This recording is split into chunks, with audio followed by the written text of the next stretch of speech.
తెలంగాణ రాష్ట్ర ఐటీ శాఖ మంత్రి శ్రీధర్బాబు కీలక ప్రకటన చేశారు. విద్యార్థులు, నిపుణుల కోసం ప్రత్యేకంగా ఒక ఏఐ యూనివర్సిటీని ఏర్పాటు చేయనున్నట్లు తెలిపారు. హైదరాబాద్ నాలెడ్జ్ సిటీలో ఏప్ క్యాన్సిల్ గ్లోబల్ ఇన్నోవేషన్ సెంటర్ ప్రారంభోత్సవంలో ఈ విషయాన్ని వెల్లడించారు. దీని ద్వారా సాంకేతిక రంగంలో నూతన శకం ప్రారంభం కానుందని చెప్పారు.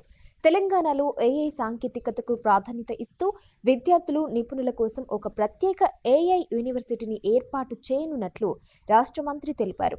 ఈ యూనివర్సిటీలో ఆన్లైన్, ఆఫ్లైన్ కోర్సులను అందిస్తుందని చెప్పారు. రాయదుర్గంలోని హైదరాబాద్ నాలెడ్జ్ సిటీలో ఈ యాప్సెస్ సంస్థ గ్లోబల్ ఇన్నోవేషన్ సెంటర్ ప్రారంభోత్సవంలో ఆయన ఈ విషయాన్ని ప్రకటించారు. హైదరాబాద్ ప్రపంచవ్యాప్తంగా సాంకేతిక అభివృద్ధికి ఒక ప్రధాన కేంద్రంగా ఎదుగుతుందని చెప్పారు.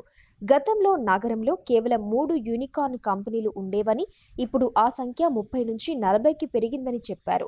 భవిష్యత్తులో ఈ సంఖ్య మరింత పెరుగుతుందని ఆశాభావం వ్యక్తం చేశారు. కంపెనీలు యూనికార్న్ స్థాయిని సాధించే లక్ష్యంతో ముందుకు సాగాలని ఆయన పిలుపునిచ్చారు.